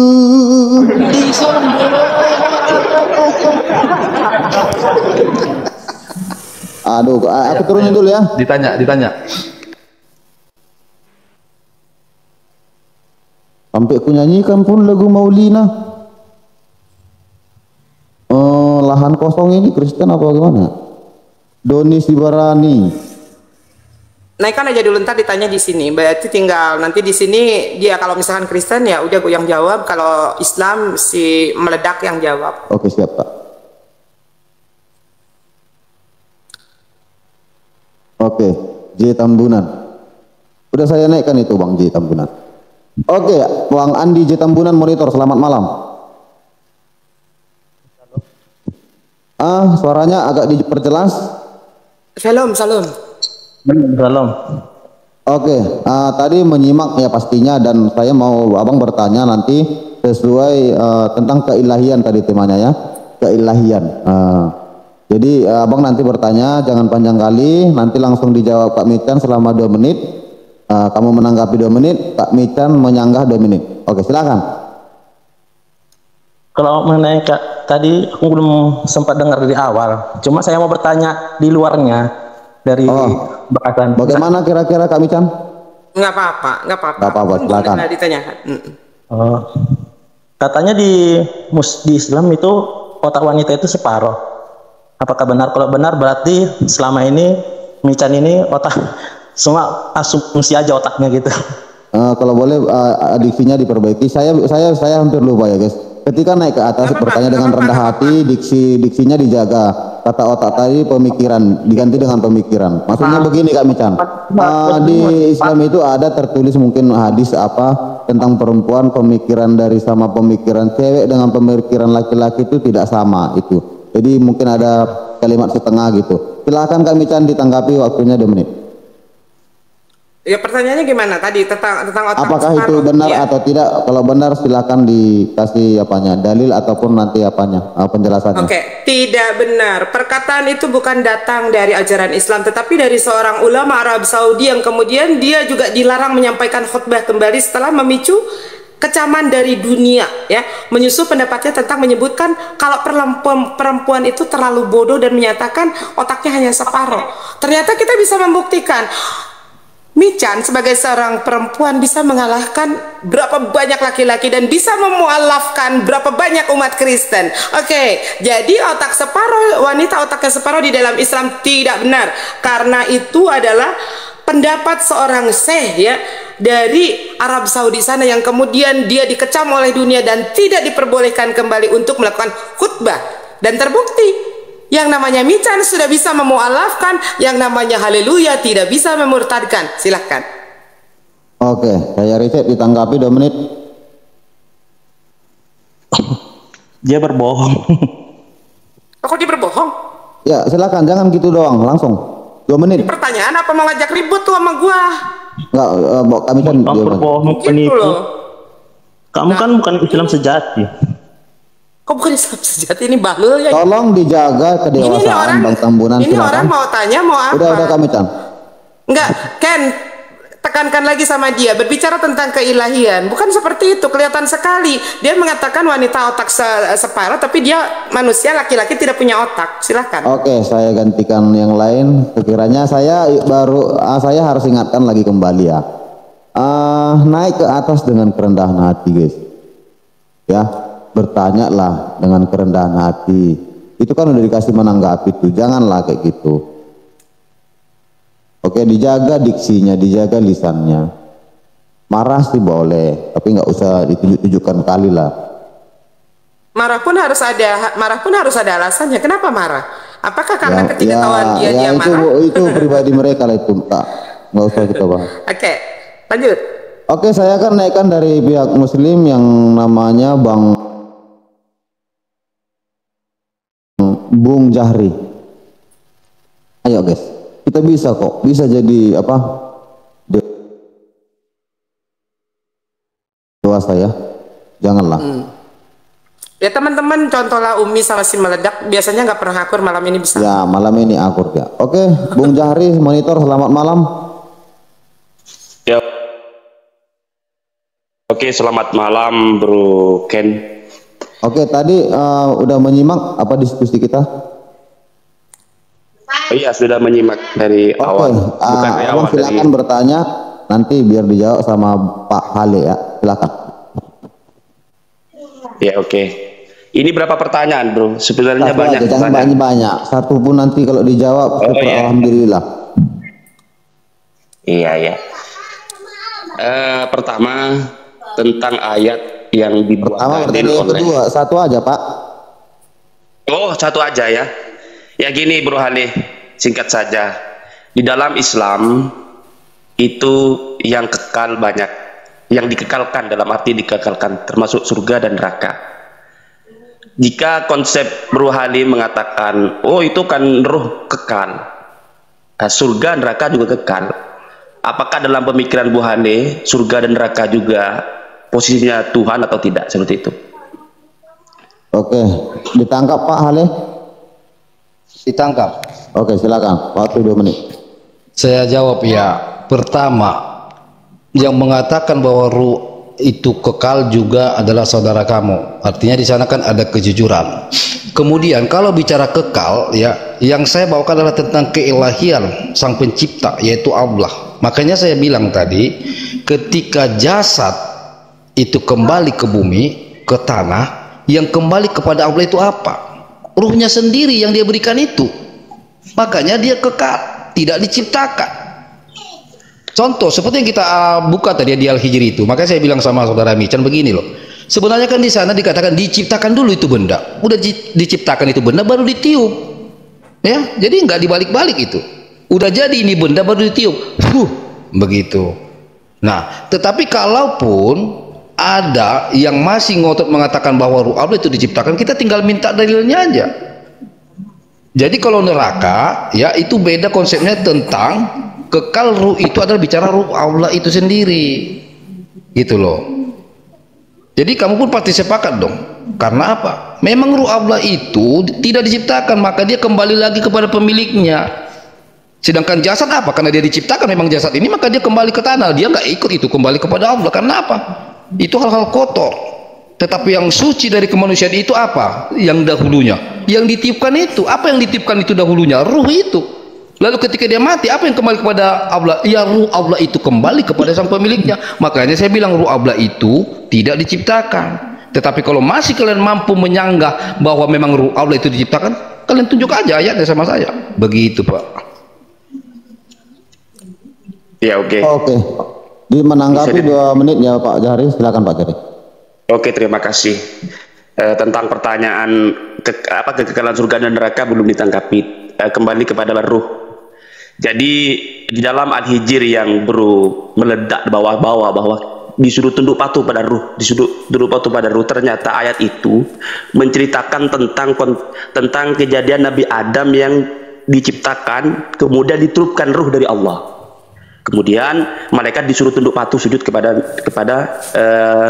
Nabi Adam. Jadi tidak ada kaitan Al-Hijr yang selalu dibawa-bawa perdebatan tadi, tidak ada kaitan dengan Nabi Isa sama sekali. Bahkan di situ menceritakan kisah awal penciptaan Nabi Adam setelah ditiupkan ruh, lalu malaikat diperintahkan untuk tunduk patuh. Itu yang pertama.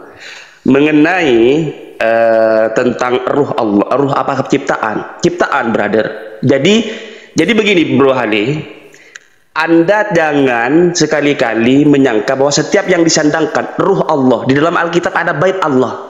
Itu saya diskusikan dulu. Ada ruh Allah, ada bait Allah. Dua kata sambung ini bukan berarti apakah bait Allah itu ciptaan. Tentu ciptaan. Ketika ruh Allah ciptaan, tentu ciptaan. Yang dimaksud ruh Allah itu adalah ruh milik Allah. Yang dimaksud bait Allah di dalam Alkitab tentu itu adalah bait milik Allah. Jadi kata sambung ruh Allah, bait Allah di dalam Alkitab itu adalah menunjukkan kata milik. Setiap sesuatu selain Allah itu diciptakan. Ada dalilnya itu di Al-Quran. Innallaha khaliqu kulli syai'. Allah menciptakan segala sesuatu, dan ruh itu termasuk sesuatu yang bukan termasuk Allah, seperti itu. Jadi jelas ayatnya jika Bro Hadi bertanya mana ayatnya. Jadi setiap manusia itu di dalam Al-Hijr disebutkan wa Adam, dan itu ada ditiupkan ruh Allah. Seluruh manusia ditiupkan ruh Allah. Jadi bukan hanya ruh kembali kepada Allah. Di dalam Al-Quran ada ayat inna lillahi wa inna ilaihi raji'un. Artinya segala sesuatu milik Allah dan semuanya milik kembali kepada Allah. Jadi setiap yang kembali kepada Allah bukan Tuhan. Ciptaan. Seperti itu. Silakan saya terakhir menanggapi. Oke, saya tanggapi Bang. Masih ada dua peserta lagi nanti ya, Kristen sama Muslim. Silakan. Iya. Jadi sebenarnya sederhana Bang, ya. Kalau memang bahwa ruh Allah itu diciptakan, tinggal kalian tunjuk ayatnya. Nggak perlu dengan asumsi segala macam kiri kanan maju depan, nggak penting. Maka saya bilang sering kali, kalau memang ruh Allah itu diciptakan, kasih tunjuk ini loh, haleluya, sesungguhnya bahwa ruh Allah itu diciptakan, clear di situ Pak. Tetapi justru yang kita temukan apa? Di Al-Isra 85 itu, ya hanya sedikit kamu pahami tentang ruh, bahwa itu adalah haknya Tuhan. Makanya saya bilang tadi, kalau bicara tentang keilahian daripada Allah itu adalah bicara tentang goib. Goib itu adalah hal yang tidak bisa kita nalar. Kalau memang hanya sekelas ruh itu diciptakan, nggak mungkin sampai Allah mengatakan di Al-Isra 85 itu hanya sedikit yang kamu paham tentang ruh, sebab itu adalah yang paling tahu adalah Allah. Tetapi oke lah, kalaupun itu ingin coba kalian sangkal, hal sederhana yang saya minta Pak, tunjuk dalilnya bahwa ruh Allah itu diciptakan, ya kan? Padahal saya sudah kasih contoh tadi. Orang mati Pak, jasad itu kembali ke tanah. Lalu apa yang kembali kepada Allah? Dahulunya ruh itu ditiupkan. Jangan ya kan? Dahulunya ruh itu ditiupkan. Oke, bukan diciptakan Pak, ditiupkan. Sesudah benda itu selesai Pak, baru ditiup. Ya jangan diputar-putar kebenaran Alkitab itu Pak. Sesudah selesai benda itu diciptakan, baru ditiup itu ruh. Oke, maka saya bilang, kalau itu jasad sudah mati maka dia kembali ke tanah, dan yang kembali kepada Allah apa? Ruh Allah itu, karena dialah pemilik ruh Allah itu. Gitu loh Pak. Coba bisa nggak kalian buktikan kalau memang bahwa ruh Allah diciptakan? Saya tunggu ayatnya di mana. Sama-sama buka kita di sini. Itu aja Pak. Oke Hale. Oke. Terima kasih. Terima kasih juga Bung Jahri. Nanti kalau ada ayatnya season nanti besok ataupun kapan-kapan kita jumpa lagi, bawakan ya, itu tugas kita bersama. Kalau memang ada nanti dalil dan ayatnya kita ini ya. Makasih Bang Jahri untuk waktu yang sudah diberikan ya. Ya, saya ada ayatnya itu. Kapan-kapan ya, saya naik dengan benda itu ya. Siap Abangku. Salam hormat Bang ya. Saya turunkan ya Bang. Ya, bait Allah apa diciptakan atau tidak. Oke, terima kasih Bang. Ya. Ya, mantap. Mauku kayak gini guys, kalau orang Kristen nanya ya, jangan kayak yang tadi ya, sampai selesai kan, keren kan. Ini emosi yang dibawa ke atas ya, selesai kita nanti. Jangan emosi, nggak ada ya moderat. Oke, saya akan naikkan Christian Friends. Kayaknya Christian Friends ini debater ya, bukankah? Oke, saya naikkan Ricky Ricardo. Mudah-mudahan nyambung pertanyaannya ya. Silakan.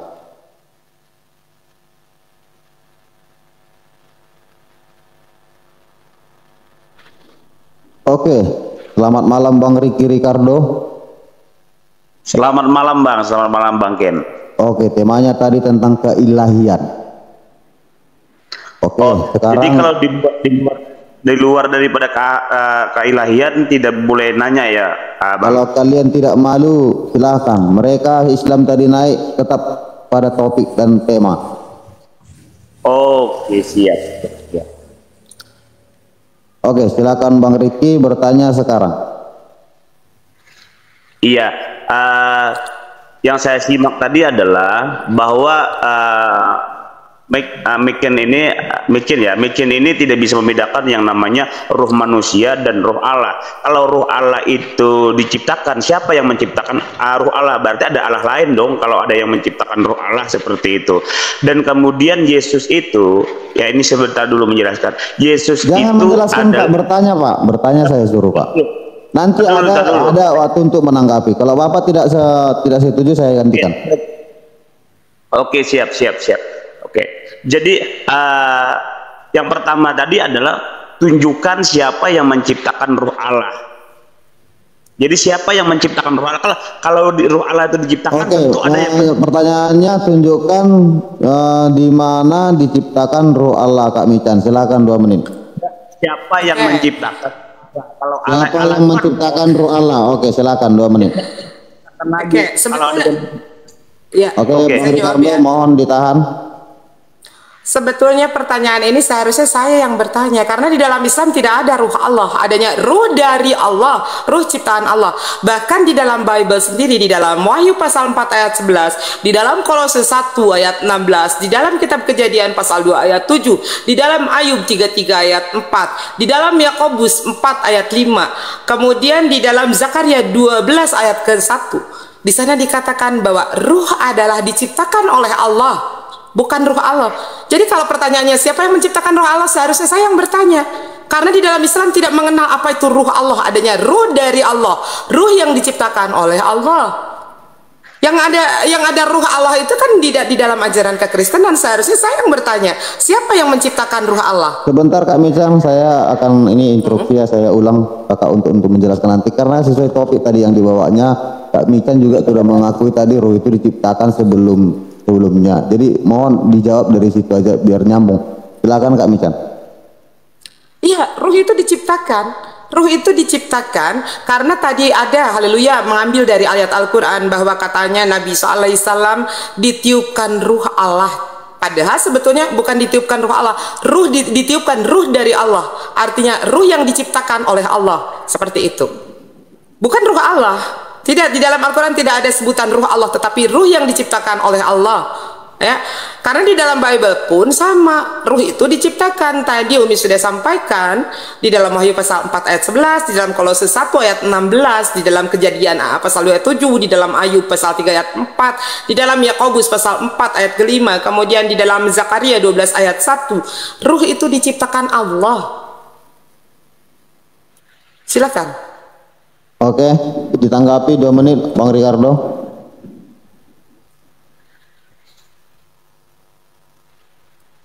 Oke Bang, jadi micin ini tidak bisa membedakan yang namanya roh manusia dan roh Allah, ya. Kalau roh Allah itu tidak bisa, tidak ada yang bisa menciptakan roh Allah, karena keyakinan kami bahwa Allah itu ada roh. Jadi roh Allah itu tidak bisa menciptakan. Kalau ada yang menciptakan berarti ada roh Allah lain. Ada yang dimaksudkan roh manusia itu beda dengan roh Allah. Nah, oleh karena itu yang dipertanyakan oleh haleluya itu roh Allah ini yang menjadi manusia. Jadi Yesus itu ada roh Allah yang menjadi manusia. Ini jadi roh Allah yang menjadi manusia ini yang naik ke surga itu ada kekekalan. Nah, itu tidak bisa membedakan ini Mujen. Ya, tidak bisa membedakan roh Allah yang menjadi daging. Ya makanya roh Allah yang menjadi daging, yang menjadi Isa ini atau menjadi Yesus itu yang disebut yang naik ke surga itu adalah kekekalan. Beda dengan misalnya debu tanah yang menjadi manusia diberikan roh oleh Allah, makanya diciptakan roh manusia. Itu tidak bisa membedakan itu. Nah, sedangkan Yesus ini adalah roh Allah. Roh Allah itu yang menjadi manusia. Jadi Yesus itu bukan hasil keinginan suami istri. Nah, makanya roh Allah ini kan kekal. Nih, roh Allah ini kekal, yang naik ke surga ini, Yesus naik ke surga ini kan roh Allah yang menjadi daging. Nah, sedangkan roh Allah ini kekal. Membedakan ini kok nggak bisa membedakan yang roh Allah yang kekal dengan roh manusia. Nah, di situ makanya di mana roh Allah itu siapa yang menciptakannya?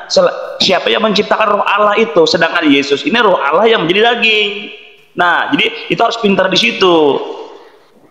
Membedakan itu, mungkin itu Bang, supaya micin ini paham tentang perbedaan roh yang menjadi daging dan roh manusia yang diciptakan. Nah, seperti itu. Oke, terima kasih Bang Ricardo. Sudah habis waktunya tanggapi ya. untuk Kak Mikan menanggapi dan menyanggah. Silakan Kak Mikan. Oke. Sekarang justru kamu yang aneh ya, kamu yang bertanya di mana siapa yang menciptakan roh Allah? Sudah aku katakan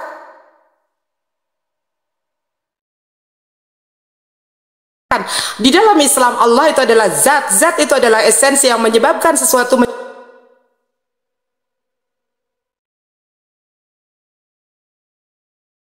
menjadi ada, sedangkan ruh itu adalah meter yang menyebabkan sesuatu menjadi hidup. Sekarang kalau kamu mengatakan bahwa Yesus itu adalah roh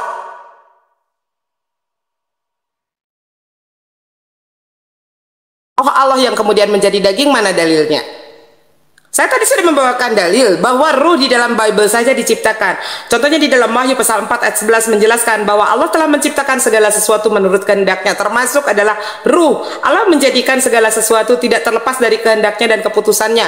Itu ada di dalam Kolose 1 ayat 16. Semua itu ada di dalam semuanya itu ada dan diciptakan oleh Allah, termasuk roh manusia berdasarkan kitab Kejadian pasal 2 ayat 7. Roh manusia diciptakan dari hembusan nafas Allah. Lebih jelas lagi di dalam Ayub pasal 3 ayat 4 dikatakan bahwa roh Allah telah membuat aku dan nafas yang maha kuasa membuat aku hidup. Roh manusia bersumber daripada Allah. Roh manusia adalah pemberian Allah secara khusus bagi ciptaannya. Maka dari itu roh manusia tersebut diinginkan Allah secara cemburu. Di dalam Yakobus pasal 4 ayat 5 dijelaskan, janganlah kamu menyangka bahwa kitab suci tanpa alasan berkata, roh yang ditetapkan Allah di dalam diri kita diingininya dengan cemburu. Kecemburuan Allah untuk menginginkan roh manusia memiliki tujuan dan alasan yang jelas.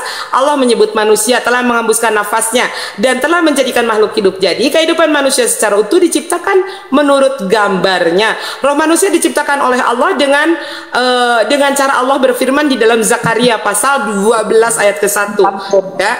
Membedakan roh Allah Jangan dengan roh manusia nggak bisa ya. Sebentar, makanya nggak apa-apa, saya kasih kesempatan dia untuk menjawab. Aduh, padahal jangan diturunkan.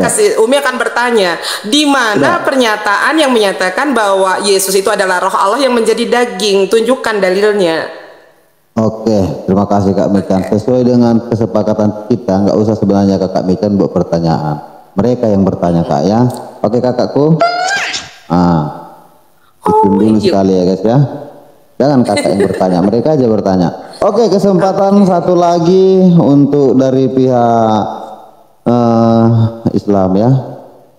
Jadi kesepakatannya tadi guys, bertanya, dijawab, ditanggapi, baru disanggah. Gitu aja, biar jangan ada nanti diskusi kusir ya. Karena beliau-beliau bentar lagi ada yang menemani suaminya, ada yang menemani istrinya gitu ya. Gak apa-apa nemenin Ken. Jangan gitu Kak, nanti dihantam abang aku. Abang siapa? Oke, saya akan menaikkan satu lagi dari saudaraku Muslim. Siapa kira-kira? Banyak kali ini nama Bang Wan. Yang mana satu nih? Bang Jahri jangan naik lagi Bang.